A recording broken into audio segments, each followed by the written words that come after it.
Okay, so let's just dive right in. We're tackling something that is, I mean, it's just so fundamental today, right? Effective communication. It really is.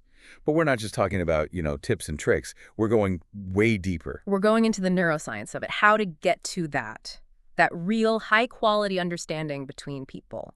Because there's this huge gap, isn't there, between what I mean to say and what you actually, well, what you hear. Exactly. And that's our whole mission here. We need to challenge this core assumption that just because we speak the same language, we automatically understand each other. Which feels true, but it isn't. It's not. All the neuroscientific evidence we've pulled together for this deep dive, it suggests the complete opposite. Misunderstanding is actually our evolutionary default. Our brains are these incredible machines, but they're optimized for one thing above all else. Survival. Survival. Quick adaptation, not objective truth. And that single priority, that one little setting, changes literally every single conversation we have. And we've really synthesized a lot of material here. We're pulling from neuroscience, psychology, especially looking at these really high-stakes situations like in a doctor's office. Right, but the lessons are, they're universal. Absolutely. So we're going to spend some time exploring why your perception is, for lack of a better word, lying to you. Why your brain is actually designed to filter out what someone is really trying to tell you. And this is the important part, we're going to introduce a very structured process. It's called the PSU model. And it's specifically designed to help you bypass on all those cognitive biases to get to deep empathetic understanding. Think of it like a roadmap for getting around your own biology. That's a great way to put it. We're trying to find what the sources call inferential meaning, not just the general idea of a word. The universal meaning. Right, not the generic concept. We want the specific, personal, contextual truth that the speaker is actually intending, the meaning that's tied to their life, their experience. So really, whether you're trying to close a huge deal or lead a team or just, navigate a difficult conversation with someone you care about. Or just feel more connected. Exactly. This deep dive is kind of your shortcut to mastering the art of listening. So let's start with that big question. If communication is so baked into who we are as humans, why are we so consistently bad at it? Okay, so let's start with the big picture, the evolution of language. The sources we're looking at remind us that our ability for abstract thought, for speech, it feels innate. It does. We're just born ready for it. We treat language and thinking like we treat seeing or hearing. It's just there. It's part of the mental furniture. But it wasn't always there. Yeah. This whole journey, the sources call it from hand to mouth, is actually, in evolutionary terms, really recent. Super recent. And we have to anchor ourselves in that fact. For literally millions of years before we had spoken language, communication was entirely physical. The body. All body language. Signals, gestures, posture, emotional displays. That was the whole game. And that deep, deep history, that timeline has a huge impact on how our brains are wired today. A massive impact. The brain architecture reflects it. The systems in your brain that process body language are older, they're faster, and they have a distinct advantage over the parts that process language. So they get a head start. Precisely. The brain is optimized to translate body language before it even begins to process your words. So all those nonverbal cues, the tiny expressions on your face, your posture, your tone of voice. How you're standing, even. All of it. It gets an immediate head start. That information floods the listener's working memory and sets the entire context for the conversation long before the actual words you say have even registered. So if I'm a manager walking into a tough meeting, my body language has already started the conversation for me. It's framed the entire interaction. You're communicating volumes before you've said a single word. If that frame is set incorrectly, say, your tone is aggressive, but your words are friendly, the listener's brain is probably going to default to the aggression. Because that's the signal that got there first. It got there first. And that really sets the stage for the first sort of neuroscientific shockwave here, which is the deep deception of our own perception. We're not just filtering communication, we are actively, manufacturing our own reality. We are. And the clearest, most undeniable proof of this manufacturing process is something called the McGurk effect. I've seen this one. It's incredible. It's a perfect demonstration of the brain's willingness to just throw objective reality out the window if it helps create a functional story. So here's how it works. You present a listener with conflicting information. An audio signal and a visual signal. Exactly. The audio is someone saying ba ba, just the sound. But at the same time, you're watching a video of someone's lips clearly making the shape for ga ga. And your brain just, it can't handle it. It doesn't choose one or the other. It doesn't. It chooses option C. It synthesizes a completely new third sound. Most people hear, da-da. Which wasn't there at all. It wasn't the sound, and it wasn't the lip movement. It's a total fabrication. Your conscious experience is of hearing a sound that literally did not exist in the source inputs. So hang on. If the McGurk effect means I'm just actively making up sounds to fill in gaps, doesn't that mean every time someone's talking on a bad connection or I'm distracted, my brain is just inventing plausible noise to make sense of it all? That's exactly what's happening. And it highlights the crucial mechanism here. All the raw sensory data, Hmm? the light from the lips, the sound waves from the voice, Yeah. it all gets intercepted by your working memory before it ever reaches your conscious mind. So working memory is like a producer. It gets all the raw footage and then it edits it together before showing it to me. Perfect analogy. It processes the data, it integrates it with your expectations and past experiences, and only then does it present the final, edited cut to your consciousness. The reality we think we're living in is the final cut. Exactly. Which is why the sources use this very precise phrase. They say that what you see and hear every day is a common control hallucination. Right. It's not objective truth. It's a massively manufactured interpretation that is designed for one thing: functional utility, not accuracy. That's a huge realization. Because if our perception of the physical world is already that shaky, how much more subjective is our perception of something abstract, like an idea? It leads us right to this critical distinction we have to Mm. make: the difference between sensation and perception. Okay, so sensation is the raw data, the light hitting my eye, the sound waves. The raw, untainted input. And perception is sensation plus meaning. And the meaning part comes from me, from my memories. It comes from your brain instantly and automatically integrating that raw sensation with your entire life's history. And this is why two people can look at the very same thing and experience two totally different realities. You see this in those old optical illusions, right? The rabbit duck picture. The rabbit duck, the old woman, young woman. The sensation is just black and white shapes on a page. That's it. But whether you perceive a rabbit or a duck only happens when your brain digs into its memory files to assign meaning to those shapes. And the brain uses shortcuts to do this fast. Of course, it uses what are known as the Gestalt laws, a set of rules that prioritize, again, quick adaptation over objective accuracy. And these rules are running constantly, shaping everything you process. Okay, let's just quickly run through these because they show how automated our biases are. Sure. First, there's symmetry. Your brain sees balanced parts and just assumes they belong together as a single object. Then there's similarity. We group things that look alike. All the circles go together, all the squares go together. We do this with people too. We do. Then proximity. Things that are close to each other are assumed to be related. It's why bullet points work. And closure. This seems like a dangerous one in conversation. The brains need to fill in the blanks. It's so dangerous. We see an incomplete circle, our brain completes it. You hear an incomplete sentence, and our brain fills in the rest with our assumptions, not theirs. And finally, smoothness.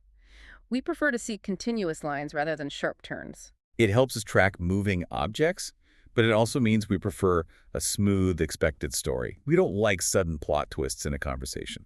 All of these laws are just humming along in the background, trying to make the world make sense quickly. But the absolute best proof that the brain picks function over truth has to be the checkerboard illusion. Oh, this one is a classic. If you're listening, you should Google this right now. You see a checkerboard, and there's a shadow cast over part of it.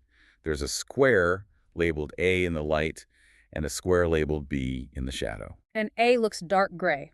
B looks light gray.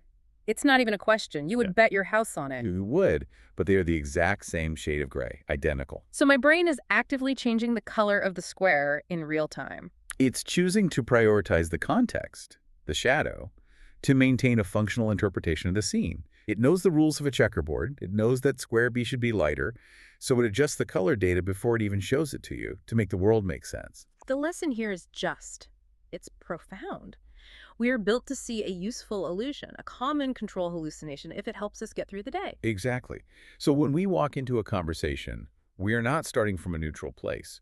We are starting from a position of synthesized, adapted, and very possibly inaccurate perception, shaped by millions of years of evolutionary shortcuts. Which means the real challenge is figuring out how to overcome that biological programming, how to bridge that gap between the quick, easy meaning we perceive and the specific reality the other person is trying to share. Okay, so if our basic perception of reality is a construct, then it follows that the meaning we get from words is also, well, it's fragmented and deeply personal. It has to be, which is why we need to get really clear on the two types of meaning the sources identify. The first one is universal meaning. Right. This is the quick and dirty surface level meaning. It's the shared concept. It's what makes language efficient because it's cognitively cheap. It doesn't take much brain power. But the problem is it's based entirely on my experience, the listener's general idea of a word. Exactly. Which is why, in any conversation that really matters, the goal has to be to get to the second type, inferential meaning. And that is the speaker's true meaning. The specific, nuanced, contextual meaning that the speaker actually intends. The one that's tied to their unique situation, their history, their emotions. The father example from the source material makes this really clear. It's a perfect illustration. Eh? A child says, "My father is here." Everyone in the room understands the universal meaning. Male parent. Quick, easy, done. But you don't actually know which father. You have no idea about the inferential meaning, the specific person, maybe the tall guy in the red coat standing right behind the kid. You have the concept, but not the reality. And the same thing happens with more complex ideas, like the Hat Yai Zoo example. Right. The speaker says, "I went to the Hat Yai Zoo for half a day. It was fun." Just a few words. And the listener understands it instantly, but only because they pull up their own generic, universal mental file for zoo trip. So I'm thinking about the zoos I've been to, the smells, the animals, the crowds from my past. Exactly. You've completely missed the speaker's actual, specific, inferential experience of those hours. The specific animal they connected with, the funny thing their kid said, the specific feeling of the sun that day. The brain just defaults to the universal concept because it's a shortcut. It saves energy. And this is where so much communication just breaks down. I say I had a stressful day at work, and you access your universal file for stressful day. Right, you're thinking about deadlines, annoying emails, a bad meeting. But my inferential meaning, my specific reality, might be that I found out my biggest project just got canceled. We're using the same words, but we're living in totally different realities. In those critical settings, a doctor trying to understand a patient's pain, a manager getting feedback, a couple having a serious talk, the goal is always to aggressively push past that universal concept and dig for the inferential meaning. But the main barrier is our own brain's need for speed. It is, and that speed is driven by our unconscious processes, specifically our procedural memory. Okay, so we have two main types of memory. There's declarative memory. Right, that's the stuff you can consciously recall. Facts, figures, what you had for breakfast. You can access it, you can talk about it. But procedural memory is different. That's the unconscious stuff. It's the deep unconscious skill set. How you ride a bike, how you type, how you speak. And crucially for this discussion, how your brain automatically converts the 2D image on your retina into a functioning 3D world. It's muscle memory, but for your mind. And because it's unconscious, we can't just turn it off. You can't. It's running in the background all the time, profoundly influencing how you see and interpret everything, and it's doing it without your permission. So I can't just decide to stop seeing in 3D or to stop my brain from filling in the blanks in a sentence. The procedural memory just, it forces the interpretation on me. The illusions prove it. Look at the tables illusion. You're shown two drawings of table talks. They're just two identical parallelogram shapes on a page. But you don't see that. You see one is long and skinny and the other is short and wide. They look completely different. They do. And it's because your procedural memory for depth and perspective kicks in instantly. Your brain sees the lines that suggest a 3D object, and it automatically corrects the image to fit the rules of perspective, completely overriding the visual fact that the shapes are identical. So if my brain ignores reality over something as simple as a 2D drawing, how does that procedural memory affect how I hear an abstract word, like success?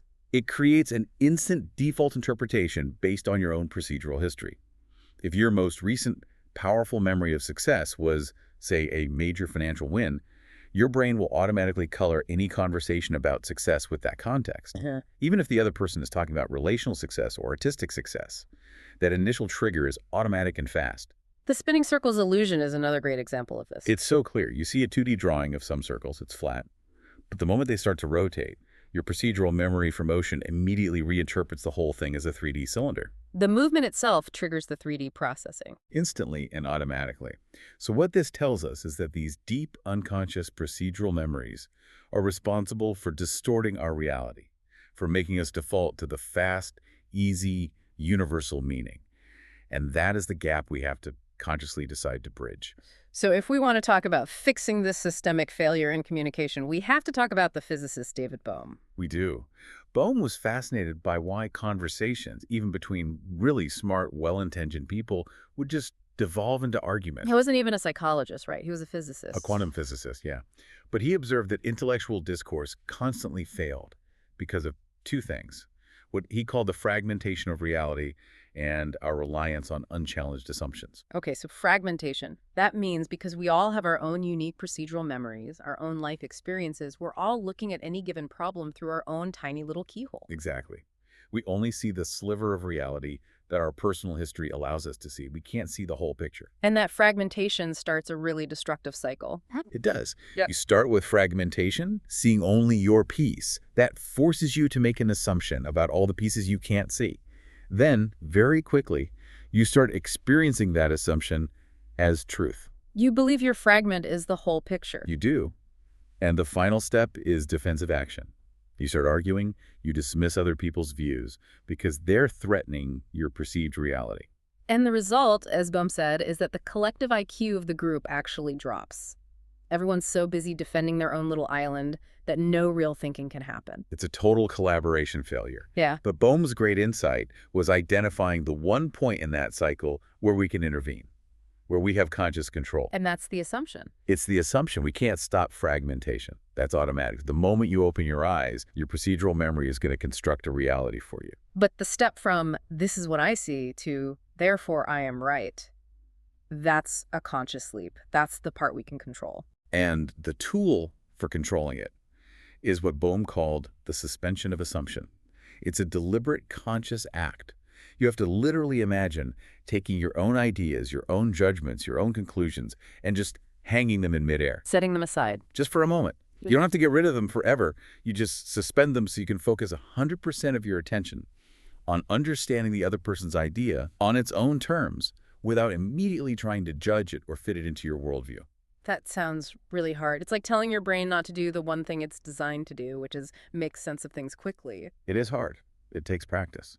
But Bohm found that when groups could do this, something incredible happened. The ideas were free to move. You could have a genuine dialogue. The root of that word, dialogue, meaning moving through. Exactly. The different fragmented perspectives, the green view, the blue view, the yellow view, could start to interact and integrate. And that integration, that moment of shared understanding, is what the source calls Santhriya Santhana. It's a higher level of awareness that's impossible to reach when everyone's stuck in defensive mode. Okay, so that idea, suspension of assumption, is the foundation for this whole practical model. It is.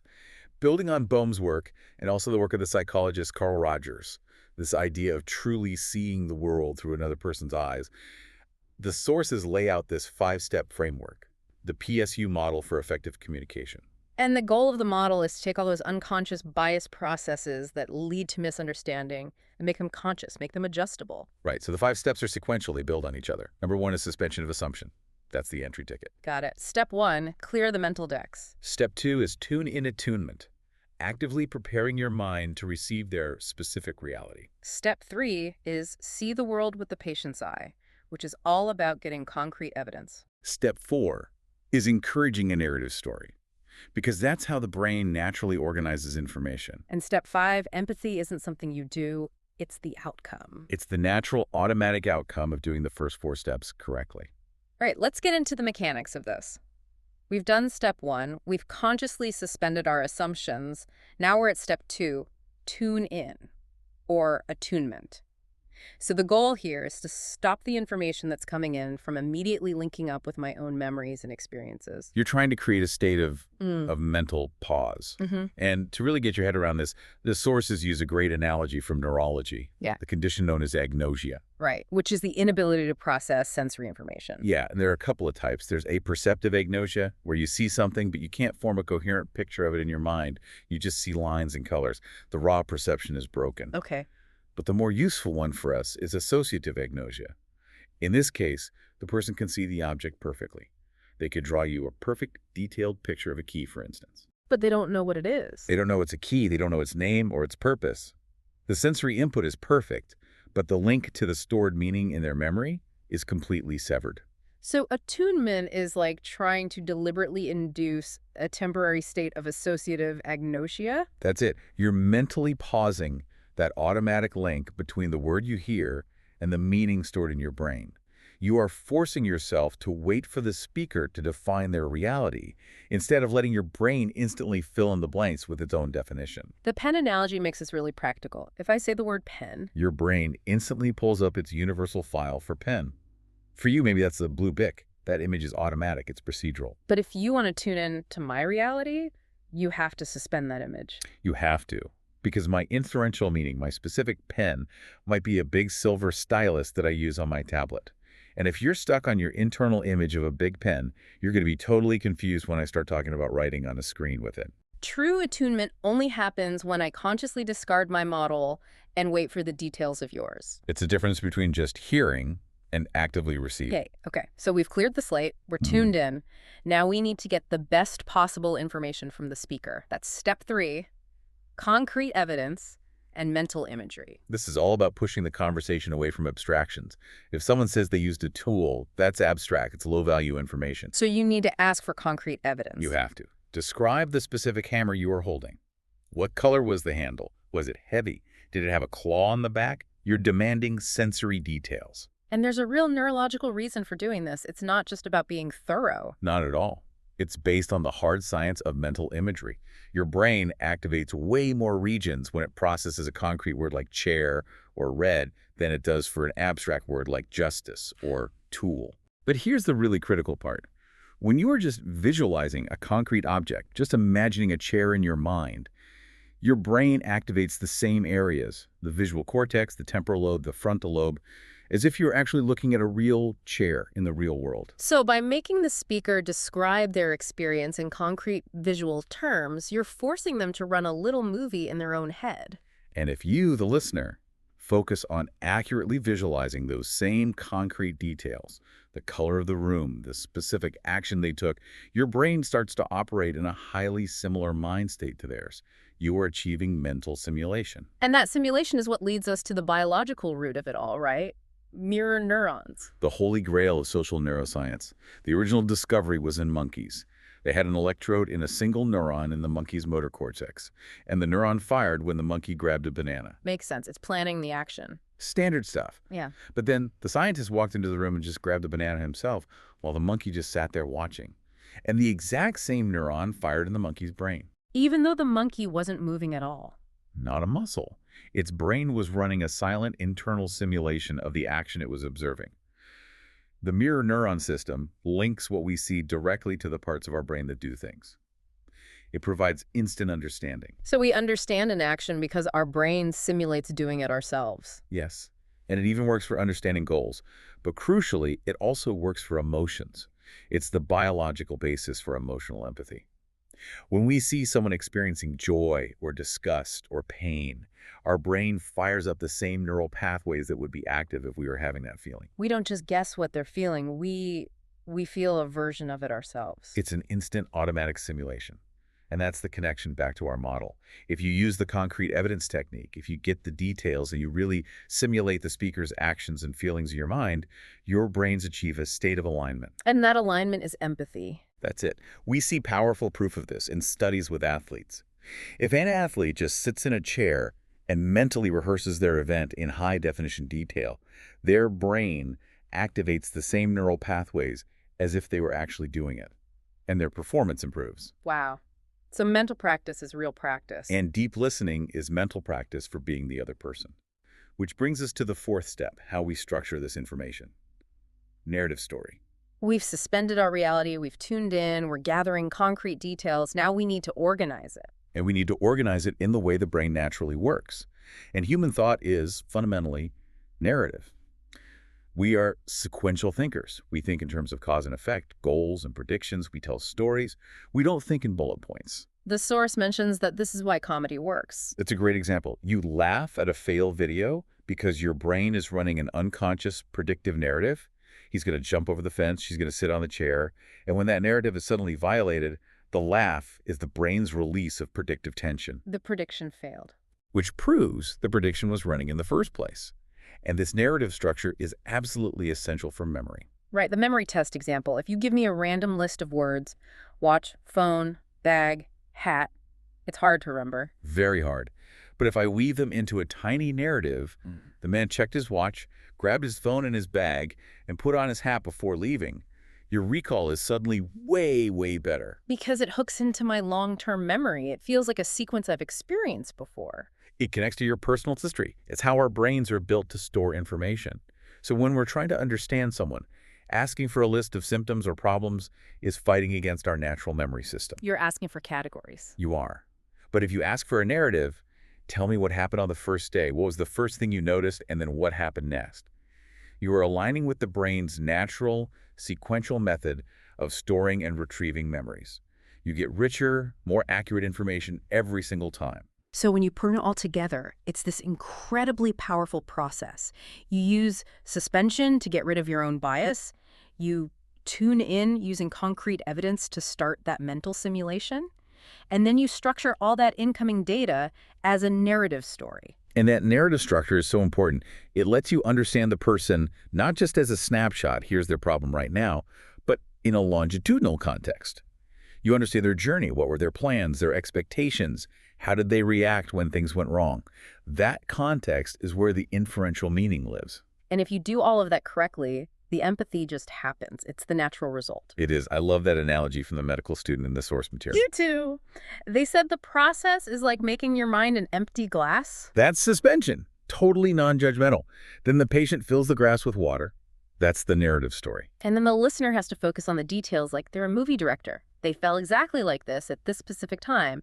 That visualization is what ensures the simulation is accurate. Empty glass, clear water, high-definition movie. It's a great way to think about it. And it's a huge upgrade on what we traditionally think of as active listening. Right. Traditional active listening is usually broken down into, what, 4 things? Yeah, you use your ears to hear, your eyes to see body language, your mind to focus, and your heart to understand emotionally. All good things. All good things. But this PSU model, because it's grounded in the neuroscience, it adds 2 new, really specific and actionable elements to that list. Okay, what are they? First, it adds the brain, meaning you are required to consciously use imagination and imagery.